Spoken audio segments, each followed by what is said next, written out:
আসসালামু আলাইকুম। আমি ঢাকাইয়া, পুরান ঢাকাই আমার গর্ব। আমার পেজ থেকে আজকে আপনাদেরকে বরাবরের মতো সেই লালবাগ কেল্লাতে আসছি। যদিও এই লালবাগ কেল্লা দিয়েই শেষ হবে, মানে আজকের এই পর্ব দিয়েই শেষ হবে আমার লালবাগের প্রতিবেদনগুলো, আমার ব্লগগুলো। কারণ এই পর্যন্ত আমি আমার নিজ এলাকার লালবাগের সমস্ত যে প্রত্যাত্মিক জায়গাগুলো ছিল সেই জায়গাগুলো আপনাদেরকে দেখানোর চেষ্টা করেছি।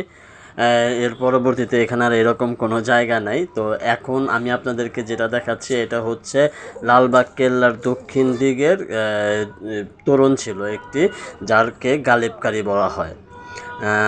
আমি এখন লালবাগ কেল্লার ভেতর দিয়ে আপনাদেরকে সামনের যে দ্বিতল ভবনটি আছে, এটি হচ্ছে পুরী বিবির যে সমাধি ছিল সেই সমাধির দিকে মুখ করে দাঁড়িয়ে থাকা দ্বিতল একটি ভবন, যেদিকে আমরা এখন জাদুঘর বলি, কিন্তু এটার নাম হচ্ছে হাম্মামখানা।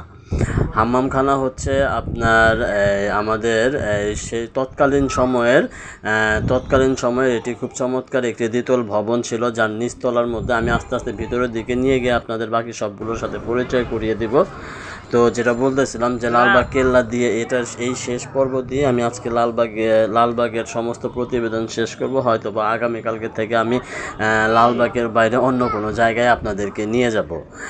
তো আমি আপনাদের সাথে আপনার ছিলাম আর থাকবো ইনশাল্লাহ। আপনারা আমাকে আমার যে ব্লগগুলো আছে এই ব্লগগুলো আপনারা লাইক এবং সাবস্ক্রাইব, লাইক দিয়ে ফলো দিয়ে আপনারা আমার পাশে থাকবেন। আমি অলরেডি হাম্মামখানার ভিতরে চলে গেছি। তো হাম্মামখানাটা হচ্ছে আপনার দ্বিতল একটি ভবন। এই ভবনের নিচতলা যেটা এখন আমি আপনাদেরকে দেখাচ্ছি এটি হচ্ছে আপনার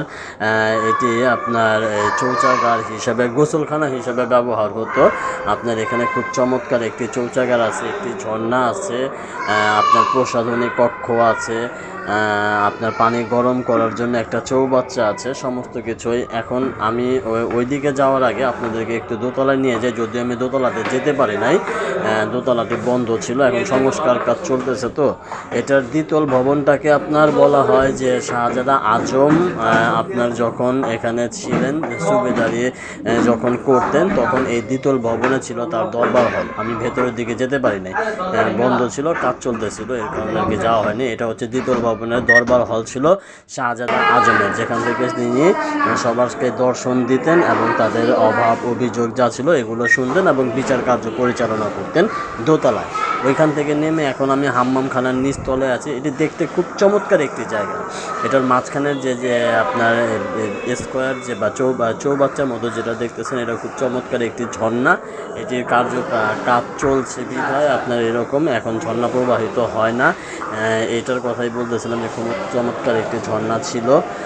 এর পরবর্তীতে আপনার এখানে গোসলখানা আছে পানি গরম করার আপনার চৌবাচ্চা, প্রসাধনী কক্ষ, তাদের বিবিদের প্রসাধনী কক্ষ। আস্তে আস্তে আপনারা সব কিছু আমি আপনাদেরকে দেখাচ্ছি।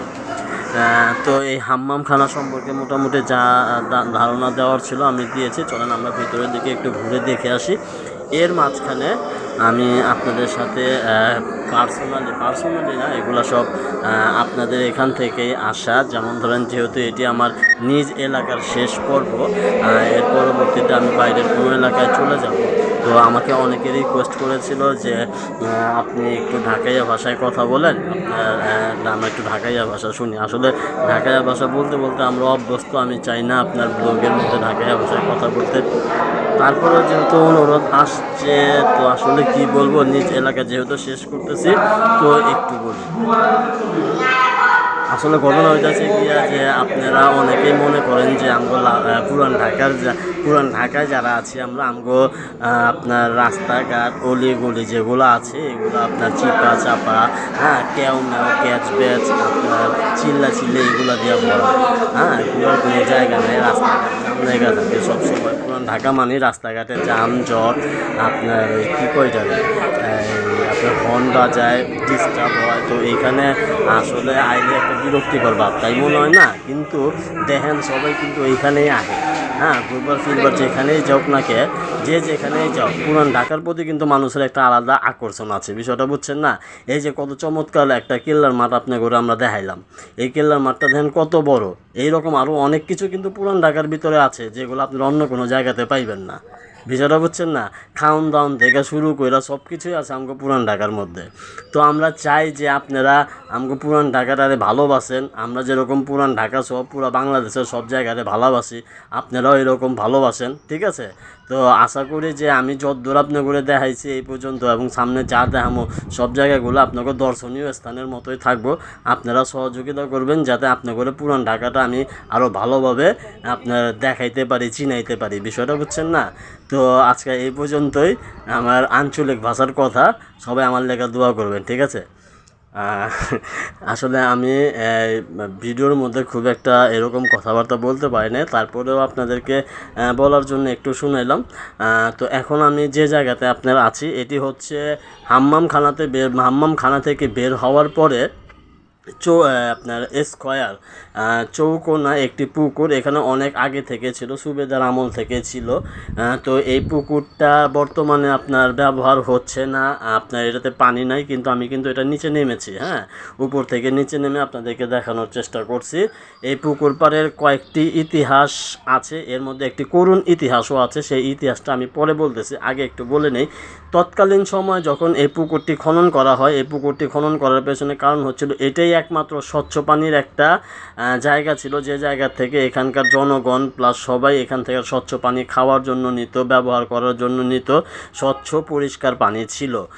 এই কারণে এই পুকুরটি খনন করা, এবং এটা এমনভাবে তৈরি করা হয়েছে, এটার উপরের দিকে দেখেন চারিপাশের মধ্যে কিন্তু দেয়াল দিয়ে খুব চমৎকারভাবে আটকিয়ে দেওয়া হয়েছে, যাতে করে কোনো সময় এখানে কোনো কিছু আপনার ভেঙে না পড়ে। সবচেয়ে বড় বিষয় হচ্ছে গিয়া 1900 আচ্ছা ওই ঘটনাটা আমরা পরে বলতেছি। এখন আপনার যে জিনিসটা আপনাদেরকে আমি দেখাচ্ছি এটা হচ্ছে এখানকার একটি তোপ কামান এখানে রাখা আছে, সেই কামানটা আপনাকে দেখাচ্ছি, এবং আপনাদেরকে আরও একটি গোপন পথ আমরা দেখাবো। এটা কিন্তু সেই মোগল আমলের, সম্রাট আমলের, সুবেদার আমলের কামান, ঠিক আছে? তো এটা একটুখানি দেখে নেন। আর ওই পুকুর পাড়ের যে করুণ কাহিনীটি মনে হয় আজকে আপনাদের সাথে শেয়ার করতে পারবো না, তবে ওটা আমি আপনাদের সাথে শেয়ার করব কোনো একটা সময়। তবে আমি শর্টকাটে কিছু বলতে পারি আর কি, ওইটা যে সিপাহী বিপ্লবের আপনারা কথা শুনেছেন, সিপাহী বিপ্লব যখন হয়েছিল তখন অনেক সিপাহীকে 1857 সালে এই পুকুরের মধ্যে